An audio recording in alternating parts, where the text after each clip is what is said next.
Hello friends, welcome back to the channel Nimi's cooking B. ಬನ್ನಿ ಇವತ್ತು egg ರೋಲ್ನ ಹೇಗೆ ಮಾಡೋದು ಅಂತ ನೋಡೋಣ. ಈ ಎಗ್ ರೋಲ್ನ ನಾವು ಬೆಳಗ್ಗೆ ಬ್ರೇಕ್ಫಾಸ್ಟ್, ಲಂಚ್ ಅಥವಾ ಈವ್ನಿಂಗ್ ಸ್ನ್ಯಾಕ್ಸ್ ಆಗಿ ಕೂಡ ಮಾಡಿಕೊಡ್ಬೋದು. ಹಾಗಾದರೆ ಬನ್ನಿ ಎಗ್ ರೋಲ್ನ ಹೇಗೆ ಮಾಡೋದು ನೋಡೋಣ. ಅದಕ್ಕಿಂತ ಮುಂಚೆ ನೀವು ಯಾರಾದರೂ ಚಾನಲ್ನ ಫಸ್ಟ್ ಟೈಮ್ ನೋಡ್ತಿದ್ರೆ ಪ್ಲೀಸ್ ಚಾನಲ್ನ ಸಬ್ಸ್ಕ್ರೈಬ್ ಮಾಡಿ, ಹಾಗೆ ಪಕ್ಕದಲ್ಲಿ ಬರೋಂಥ ಬೆಲ್ ಐಕನ್ನ ಕ್ಲಿಕ್ ಮಾಡೋದು ಮಾತ್ರ ಮರಿಬೇಡಿ.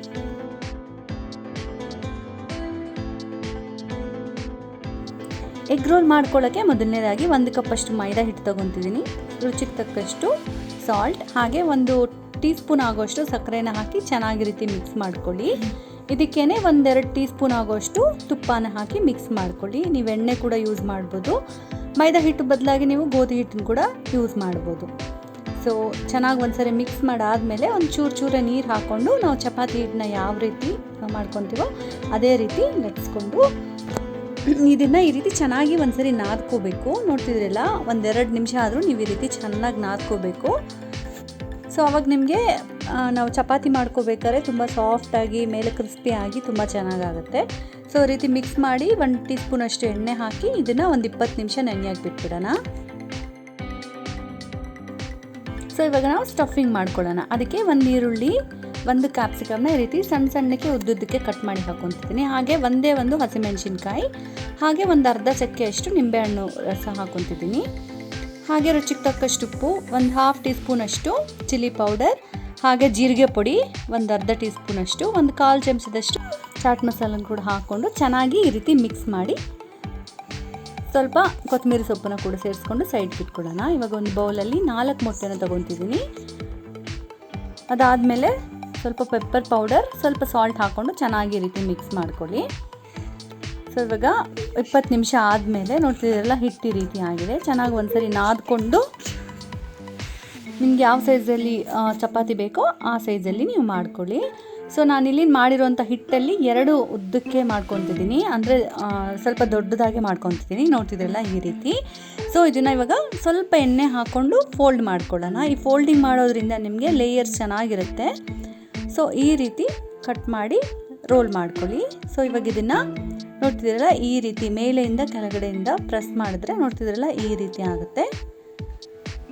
ಸೊ ಇವಾಗ ಮತ್ತೊಂದು ಸರಿ ಇದನ್ನು ರೌಂಡಾಗಿ ಲಟ್ಸ್ಕೊಳ್ಳೋಣ. ನಿಮಗೆ ಶೇಪ್ ನೀಟಾಗಿ ಬರಬೇಕು ಅಂತಂದರೆ ನಾನಿಲ್ಲಿ ಒಂದು ಕ್ಯಾರಿಯರ್ದು ಮುಚ್ಚಳ ಯೂಸ್ ಮಾಡ್ತಿದ್ದೀನಿ. ಅದೇ ರೀತಿ ನೀವು ಕೂಡ ನೀಟಾಗಿ ಶೇಪ್ ಬರಬೇಕು ಅಂದರೆ ಯಾವುದಾದ್ರೂ ಈ ರೀತಿ ಯೂಸ್ ಮಾಡಿ ಶೇಪ್ ನೀಟಾಗಿ ಬರುತ್ತೆ. ಸೊ ಇವಾಗ ಇದನ್ನು ನೋಡ್ತಿದ್ದೀರಲ್ಲ ರೆಡಿಯಾಗೋಗಿದೆ. ನಿಮಗೆ ಇನ್ನೂ ತುಂಬ ತೆಳುವಾಗಿ ಬೇಕು ಅಂದರೆ ತೆಳುವಾಗಿ ಕೂಡ ಲಟ್ಸ್ಕೋಬೋದು. ಸೊ ಇವಾಗ ಫ್ರೈ ಮಾಡ್ಕೊಳ್ಳೋಣ.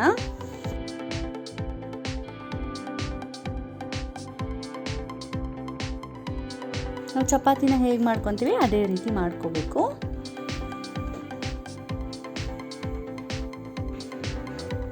ಸೊ ನೋಡ್ತಿದ್ದೀರಲ್ಲ, ಫ್ರೈ ಆಗೋಗಿದೆ, ಅಂದರೆ ಚಪಾತಿ ರೆಡಿ ಆಗೋಗಿದೆ. ಇದನ್ನು ಸೈಡ್ಗೆ ಇಟ್ಕೊಳ್ಳೋಣ. ಸೊ ಇವಾಗ ಅದೇ ಪ್ಯಾನಲ್ಲಿ ಒಂದು ಸ್ವಲ್ಪ ಎಣ್ಣೆ ಹಾಕ್ಕೊಳ್ಳಿ. ಅದಕ್ಕೇ ನಾವು ಎಗ್ ರೆಡಿ ಮಾಡಿ ಇಟ್ಕೊಂಡಿದ್ದೀವಲ್ಲ, ಮೊಟ್ಟೆ ಮಿಶ್ರಣ ಹಾಕ್ಕೊಂಡು ಚೆನ್ನಾಗಿ ರೀತಿ ಸ್ಪ್ರೆಡ್ ಮಾಡ್ಕೊಳ್ಳಿ. ಸೊ ನಿಮಗೆ ಸ್ವಲ್ಪ ದಪ್ಪ ಬೇಕು ಅಂದರೆ ಸ್ವಲ್ಪ ಜಾಸ್ತಿನೇ ಹಾಕ್ಕೊಳ್ಳಿ, ಕಮ್ಮಿ ಬೇಕು ಅಂದರೆ ಸ್ವಲ್ಪ ತೆಳುವಾಗಿ ಹಾಕ್ಕೊಳ್ಳಿ. ಸೊ ಈ ರೀತಿ ಹಾಕ್ಕೊಂಡು ಸ್ವಲ್ಪ ಅಂದರೆ ಫುಲ್ ಎಗ್ ಬೇಯಬಾರ್ದು. ಆ ಟೈಮಲ್ಲೇ ನಾವು ರೆಡಿ ಮಾಡಿ ಇಟ್ಕೊಂಡಿರೋಂಥ ಚಪಾತಿನ ಹಾಕಿ ಚೆನ್ನಾಗಿ ರೀತಿ ಪ್ರೆಸ್ ಮಾಡಿದ್ರೆ ಅದು ಚೆನ್ನಾಗಿ ಸೆಟ್ ಆಗುತ್ತೆ. ಸೊ ಟರ್ನ್ ಮಾಡಿದ್ರೆ ಈ ರೀತಿ ಇದೆ ಅಲ್ವಾ. ಸೊ ರೆಡಿಯಾಗೋಗಿದೆ. ಇವಾಗ ನಾವು ರೆಡಿ ಮಾಡಿ ಇಟ್ಕೊಂಡಿರುವಂಥ ಸ್ಟಫಿಂಗ್ನ ಈ ರೀತಿ ಹಾಕ್ಕೊಳ್ಳೋಣ. ಇದ್ರ ಮೇಲೆ ಸ್ವಲ್ಪ ಟೊಮೆಟೊ ಕೆಚಪ್ನ ಹಾಕ್ಕೊಳ್ಳೋಣ. ಟೇಸ್ಟಿ ಆಗಿರುತ್ತೆ. ನಿಮ್ಗೆ ಇಷ್ಟ ಆದರೆ ಮೈನೇಸ್ ಕೂಡ ಹಾಕ್ಕೋಬೋದು. ಸೊ ಹಾಕ್ಕೊಂಡು ನೋಡ್ತಿದ್ದೆಲ್ಲ ಈ ರೀತಿ ಫೋಲ್ಡ್ ಮಾಡ್ಕೊಳ್ಳಿ. ಸೊ ಫೋಲ್ಡ್ ಮಾಡಿಕೊಂಡು ಯಾವುದಾದ್ರೂ ಬಟರ್ ಪೇಪರಲ್ಲಿ ರ್ಯಾಪ್ ಮಾಡಿ ಕೊಟ್ಬಿಟ್ರೆ egg roll ready to eat. ನೋಡಿದ್ರಲ್ಲ ಎಗ್ ರೋಲ್ನ ಎಷ್ಟು ಈಸಿಯಾಗಿ ಮನೆಯಲ್ಲೇ ಮಾಡ್ಕೋಬೋದು ಅಂತ. ಖಂಡಿತ ನೀವು ಕೂಡ ಒಂದ್ಸರಿ ಟ್ರೈ ಮಾಡಿ. ನೀವು ಟ್ರೈ ಮಾಡಾದಮೇಲೆ ನನ್ನ ಇನ್ಸ್ಟಾಗ್ರಾಮ್ಲಿ ನಿಮ್ಮ ರೆಸಿಪಿ ಪಿಕ್ನ ಟ್ಯಾಗ್ ಮಾಡಿ. ನೀವಿನ್ನೂ ಚಾನಲ್ನ ಸಬ್ಸ್ಕ್ರೈಬ್ ಮಾಡಿಲ್ಲ ಅಂದರೆ ಪ್ಲೀಸ್ ಚಾನಲ್ನ ಸಬ್ಸ್ಕ್ರೈಬ್ ಮಾಡಿ, ಲೈಕ್ ಮಾಡಿ, ನಿಮ್ಮ ಫ್ರೆಂಡ್ಸ್ ಜೊತೆಗೆ ಫ್ಯಾಮಿಲಿ ಜೊತೆಗೆ ಈ ರೆಸಿಪಿನ ಶೇರ್ ಮಾಡಿ. ಮತ್ತೊಂದು ಈಸಿ ಆ್ಯಂಡ್ ಇಂಟ್ರೆಸ್ಟಿಂಗ್ ರೆಸಿಪಿ ಜೊತೆಗೆ ನಿಮ್ಮ ಮುಂದೆ ಬರ್ತೀನಿ. ಅಷ್ಟು ತನಕ ಎಲ್ಲರೂ ಟೇಕ್ ಕೇರ್, ಬಾಯ್ ಬಾಯ್.